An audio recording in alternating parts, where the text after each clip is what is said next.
Okay, folks, this is Jared Forsyth, and I am going to give you a quick tour of VeoLuz, this new art tool slash sandbox exploration thing for looking at how rays of light interact with um, various reflections and refractions. The blank canvas looks like this. You can uh, check out one of the examples and use that as a jumping off point and just go from there. But I'll start with the the blank scene here um, and add a basic mirror. Um, now the default blank scene has three-way rotational symmetry already, just to make things interesting from the get-go. And you can turn on reflection as well to make things horizontally symmetrical additionally. But let's take a look at the properties of this mirror first. It is, this line is a mirror, and you can change it to be a prism, in which case light will refract from one side to the other, and you can play with the index of refraction to simulate either light passing from a more dense to a less dense or material, or the other way around. It's not quite density. It's the speed of light through that material. Um, but you can also kind of mess with the laws of physics a little bit if you set a negative index of refraction, which is not something that can be come up with in real life. Um, and then you can also set a wall to be just absorb all of the light that passes through it. Um, And also on the mirror side of things, you can set it to scatter some percentage of the light that hits it, so to simulate a rougher, um, a, a less reflective mirror. And you can get some cool things with that. Um, but let's look at more complicated wall types. So there was the line. This is the parabola. Um, Parabolas, of course, being fun because they will they can transform a point light into a beam. So the focus is at the end of this, um, and you can rotate it around, um, change the extent of the arms of the parabola, um, and really just very quickly you run into some just super fun uh, places where the light is concentrated more in certain ways. Um, let's also look at the arc, um, which uh, is pretty straightforward.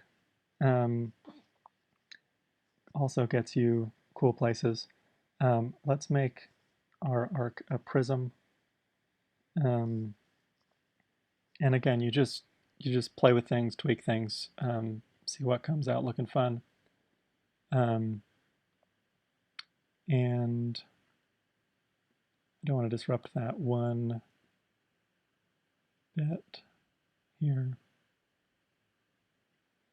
Okay, moving down, we've got light formation. Default is a single light, but you can also have um, several lights in a line or in a circle, and that can give you some great effects. The way that the light is cast, you can make it be an eclipse. So instead of emanating from a point, being offset from that point by a certain amount, um, and you can also restrict the angle of emanation from that light and the direction that it's emanated from. Um, and this is looking a little chaotic because our our symmetries are out of whack a little bit. But you can get some really cool places with this.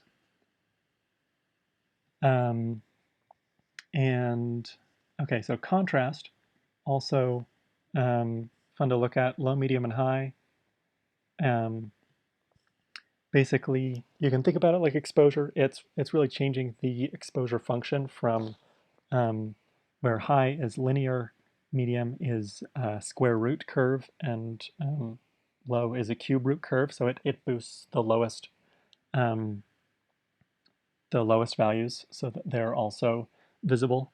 And if you want to, if you're really tweaking the output for, a final rendering, you can take manual control of the exposure. And this is a histogram of the light that the, let's say, the intensity values of the image, and you can say, this is where black ends, and this is where completely white ends, to really drill down and get the perfect effect for you. But like this very long explainer text says, you only want to do this at the end, because if you set something manual and then you start moving things around, you can easily get very overexposed or very underexposed because it doesn't adjust automatically, which is what the auto exposure does for you. And then finally at the bottom we've got colors. Very straightforward. You can just set essentially the background and the foreground to be whatever you want. And that is it. We've got undo redo. You can get a permalink which encodes the scene into the hash of the URL, so you can send that to anyone, or you can download the PNG or a zip file of both the PNG and the JSON config, which I use to generate more high-resolution versions of images and also to generate animations between images. But that's not supported in the UI here. Anyway, I hope you like VeoLuz. I hope you play with it and come up with some really fun things. Thanks a lot.